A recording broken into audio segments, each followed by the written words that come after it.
नहमदुहु व नुसल्ली अला रसूलिहिल करीम अम्मा बाद फ़अऊज़ु बिल्लाहि मिनश्शैतानिर रजीम बिस्मिल्लाहिर्रहमानिर्रहीम। मेरे तमाम देखने वालों को मेरी तरफ़ से अस्सलामु अलैकुम व रहमतुल्लाहि व बरकातुहू। उम्मीद है आप सब खैरियत से होंगे। दुआ है कि अल्लाह जल्ला शानुहु आपकी तरफ बढ़ने वाले हर शर को खैर में बदल दे। आमीन सुम्मा आमीन।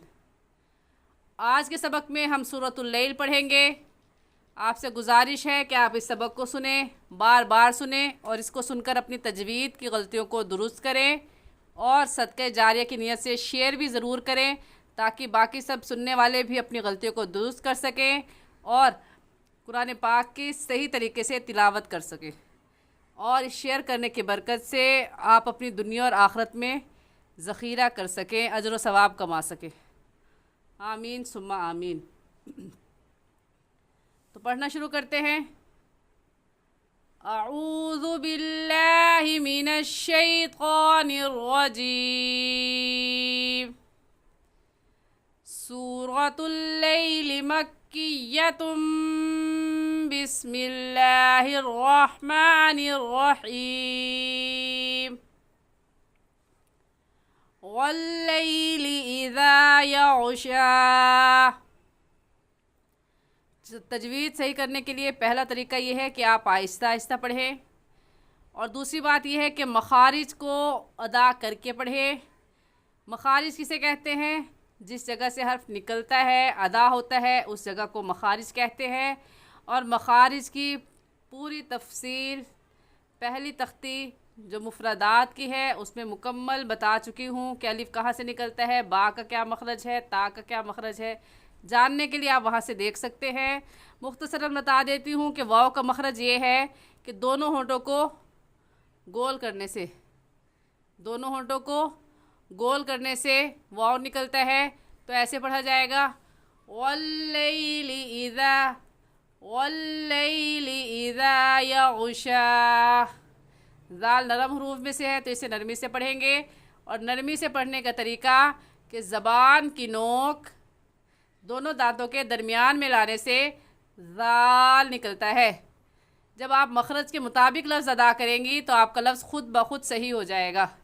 तो इस आयत को ऐसे पढ़ेंगे वल्लैलि इज़ा यग़शा वन्नहारि इज़ा तजल्ला वमा खलक़ज़्ज़करा वल उन्सा इन्न सअयकुम लशत्ता।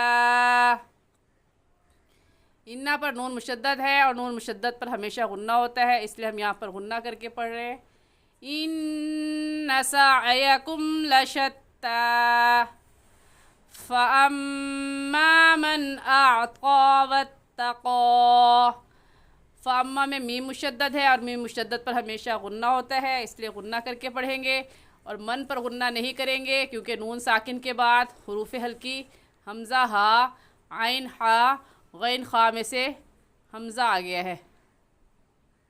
हमज़ा हा, आइन हा, गैन खा में से हमज़ा आ गया है, इसलिए इस नून साकिन पर गुन्ना नहीं करेंगे और ऐसे पढ़ेंगे फ़अम्मा मन अअता वत्तक़ा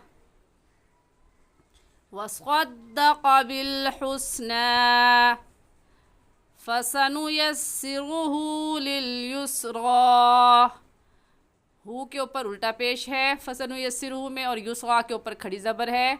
और उल्टा पेश आ जाए या खड़ी ज़बर, इनको एक अलिफ की बराबर खींच कर पढ़ते हैं।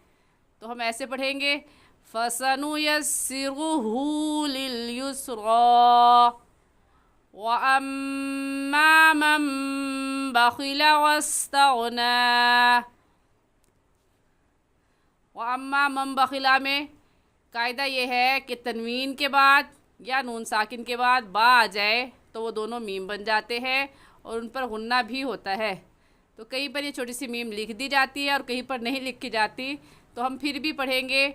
तो अब यहाँ पर मन के कहने के बजाय क्या पढ़ेंगे? मम बख़िला वस्तग़ना वकज़्ज़ब बिल हुस्ना फसनुयस्सिरुहु लिल उसरा। वमा युगनी अन्हु मालुहु इज़ा तरद्दा। मालुहु में मद्दे मुनफसिल और मद्दे जायज़ है, क्योंकि हरूफ मद्दा के बाद हरूफ मद्दा इसमें उल्टा पेश है, तो हरूफ मद्दा के बाद हमज़ा अगले कलमे में है, इस वजह से इस मद को मद्दे मुनफसिल और मद्दे जायज़ कहेंगे और इसको 3 अलिफ के बराबर खींच कर पढ़ेंगे, ना इससे कम और ना ही इससे ज़्यादा। और ऐसे पढ़ेंगे वमा युगनी अन्हु मालुहु इज़ा तरद्दा इन्न अलैना लल हुदा व इन्न लना लल आखिरत वल ऊला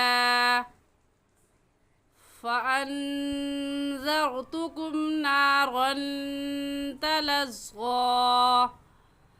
फ़अन्ज़रतुकुम में नून साकिन आ गया और नून साकिन के बाद हुरूफ़ हल्की जो कि 6 है, हमज़ा हा आइन हा गैन खा, उनमें से कोई लफ्ज़ नहीं आया, इसलिए इस नून साकिन पर गुन्ना करेंगे और ऐसे पढ़ेंगे फ़अन्ज़रतुकुम नारन तलज़्ज़ा।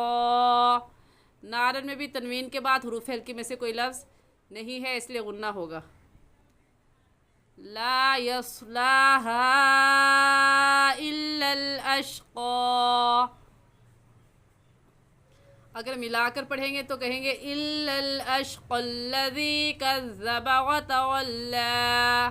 अगर वक़फ़ करेंगे तो कहेंगे अश्क़ा अल्लज़ी अल्लज़ी कज़्ज़ब व तवल्ला। वसयुजन्नबुहल अत्क़ा अल्लज़ी युअती मालहु यतज़क्का वमा लिअहदिन इंदहु मिन निअमतिन तुजज़ा। मिन निअमतिन पर क्यों गुन्ना होगा? क्योंकि नून साकिन के बाद हुरूफ़ यरमलून जो कि 6 है, या रा मीम लाम वाव नून यरमलून, उनमें से नून आ गया है, तो यहाँ पर गुन्ना इदगाम के साथ होगा। और इदगाम का मतलब ये है कि 2 हरफों को एक कर दिया जाए, जैसा कि ये दून देखने में एक लफ्ज़ है और पढ़ने में 2 है। एक मरतबा पीछे वाले लफ्ज़ के साथ मिलाकर मिन, फिर दूसरी मरतबा खुद निअमतिन तुजज़ा इल्ला इब्तिग़ाअ वजहि रब्बिहिल आला। इल्ला इब्तिग़ाअ में मद्दे मुत्तसिल और मद्दे वाजिब है। कैसे पता चला? क्योंकि हुरूफ़ मद्दा के बाद हमज़ा उसी कलमे में है, अगले कलमे में नहीं है, इस वजह से इस मद को मद्दे मुत्तसिल और मद्दे वाजिब कहेंगे। और इस मद को 4 अलिफ के बराबर खींच कर पढ़ेंगे, ना इससे कम और ना ही इससे ज़्यादा। वलसौफ़ यरज़ा। उम्मीद है आपको मेरी बात अच्छे से समझ में आ गई होगी। फिर भी अगर आप कुछ पूछना चाहते हैं तो आप कमेंट में पूछ सकते हैं। आज के लिए इतना ही। अस्सलामु अलैकुम वरहमतुल्लाहि वबरकातुहू।